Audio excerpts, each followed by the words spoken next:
అంటే ఏదో శ్రీకాంత్ను రెమిషన్ అంటే బహుశా శిక్ష తగ్గింపు కోసం మీరేదో ఒక కాదండి, ఎమ్మెల్యేకి కోట్ల రూపాయలు డబ్బు ఇచ్చారు అనేది ఆర్టికల్ కూడా వచ్చినట్టుంది పత్రికలో. కోట్లు కాదండి, ఏమీ కాదండి. కోట్లు నాకు ఎక్కడి నుంచి వస్తాయండి?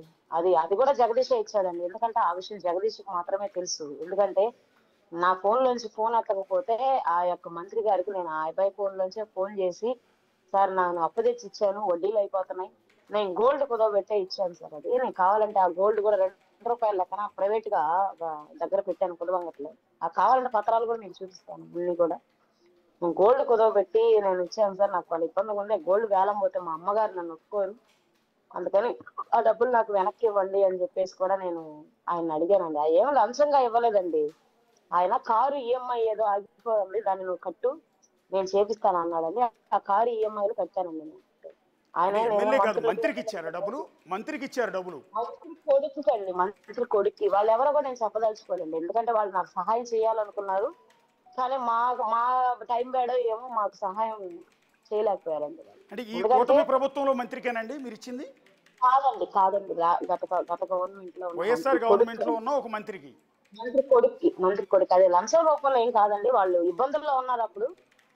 మీ కాడ ఉంటే కారు ఈఎంఐలు కట్టు అన్నాడు, ఈఎంఐలు కట్టాను నేను. ఎంత అది ఎంత ఇచ్చి ఉంటారండి సుమారుగా? పేరు చెప్పొద్దు కానీ ఎంత ఇచ్చి ఉంటారండి? అది అంటే కారు ఈఎంఐలు కట్టానండి నేను. అంటే 11 లక్షలు అట్లా ఉంటాయి. 11 లక్షలు ఇచ్చారు. ఓకే. ఇప్పటివరకు రిటర్న్ నేను ఇవ్వలేదండి? ఇవ్వలేదండి. ఆ డబ్బులు రిటర్న్ ఇవ్వలేదా లేదండి, మీకు? ఇవ్వలేదండి. అది జగదీష్ ఒక్కడికే తెలుసండి ఆ విషయం. అందుకని జగదీషే ఆంధ్రజ్యోతి వాళ్ళకి ఇచ్చుంటాడు, ఎవరికి తెలియదండి.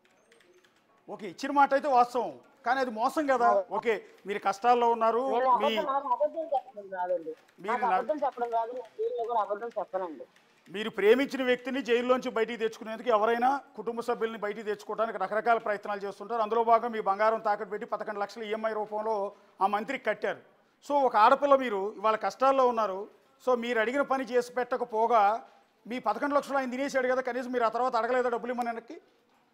నేను ఆయనకి మెసేజ్ పెట్టానండి. మెసేజ్ పెడితే అన్న నాకు ఇలా ఇబ్బందిగా ఉందని మెసేజ్ పెడితే గో టు టాక్ డాడీ అని పెట్టాడు. ఇంగ్లీష్ లో పెట్టాడు, go to talk to daddy అని. అది ఇంగ్లీష్ లో పెట్టాడు. అది నేను మా చెల్లికి చూపించాను. వాళ్ళ నాన్నతో మాట్లాడమని చెప్తున్నాడు అక్క అని అన్నారు. సరే నేను ఆయనతో కూడా మాట్లాడాను.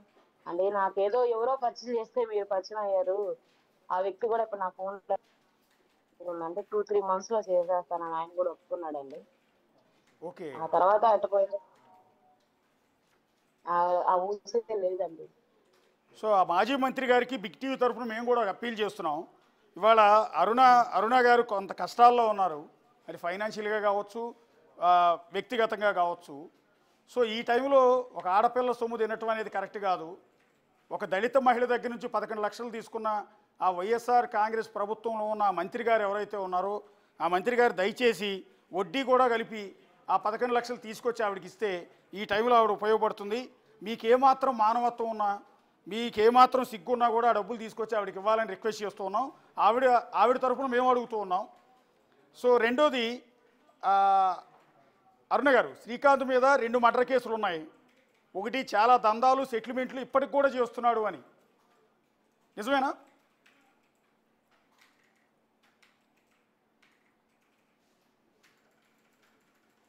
ఇంకో అరుణ గారు, యాక్చువల్లీ శ్రీకాంత్ జైల్లో ఉండి కూడా మీ చేత బయట సెటిల్మెంట్లు దందాలు చేస్తున్నాడు అనేది కొంత ప్రచారం. బహుశా ఇది కూడా రేపో మాపో ఆర్టికల్ రూపంలో రావచ్చేమో. అంత ఉంటే నేను దందాలు చేశానంటే పోలీస్ వ్యవస్థ బాగా పనిచేస్తుంది కదా సార్. ఎక్కడన్నా ఎఫ్ఐఆర్ ఏమైనా నమోదైందేమో చెప్పమని సార్. నేను అదే అడుగుతున్నాను ఫస్ట్ నుంచి కూడా. నేను ఎక్కడ దందాలు చేశాను సార్? నేను దిశ ఫౌండేషన్ నడిపానండి, దిశ కౌన్సిలింగ్ మెంబర్ గా కూడా చేశాను. నా మీద ఎక్కడ కూడా ఒక అలిగేషన్ కూడా లేదండి. ఇంకా ఇప్పుడు నేను సహాయం చేసి కొన్ని కాపురాలు నిలబెట్టినటువంటి లేడీస్ వాళ్ళ ఫోన్ నంబర్లు నేను బిగ్ టీవీ వాళ్ళకి ఇస్తానండి. నేను ఎలాంటి దాన్నో వాళ్ళని అడగండి. వాళ్ళ కాపురాలు నిలబడడానికి నేను వాళ్ళకి ఎంత హెల్ప్ చేశానో వాళ్ళని అడగండి. ఓకే. ఒక పూట నేను తినేది కూడా ఒక పూటే సార్. అంటే శ్రీకాంత్ జైల్లో ఒక పూటే తింటాడని నేను కూడా బయట ఒక పూటే తింటాను సార్. అన్నం మధ్యాహ్నం ఒక పూటే తింటాను, పొద్దున ఏం తిన్నాను, నైట్కి ఏం తిన్నాను. నేను తినే ఒక పూట అన్నం సార్. నా ఖర్చులు కూడా పెద్దగా ఏం ఉండదు. అరుణ గారు, మీరు మిమ్మల్ని మోసం చేసి మిమ్మల్ని ప్రెగ్నెంట్ని చేసి ఒక బిడ్డని కానీ మిమ్మల్ని వదిలేసిన ఆ వ్యక్తి ఫోటో ఒకటి మా వాళ్ళు సంపాదించారు. తిరుమల తిరుపతి దేవస్థానం అంటే వెంకన్న స్వామి సన్నిధిలో మీరు మీ బాబుని ఎత్తుకుని వెంకటేశ్వర స్వామి ఫోటో ముందు మీ ఫ్యామిలీ నిలబడి ఉంది బిడ్డను ఎత్తుకుని. అతనేనా? చూపించండి సార్. ఈ ఫోటో సమ్ భాగ్యరాజ అనే పేరు. మీరు తిరుమల వెంకన్న స్వామి ఒకసారి జూమ్ తీసుకో. వెంకన్న స్వామి సన్నిధిలో వెంకటేశ్వర స్వామి ఫోటో ముందు ఫోటో ముందు మీరు మీ బాబుని ఎత్తుకుని నిలబడి ఉన్నారు.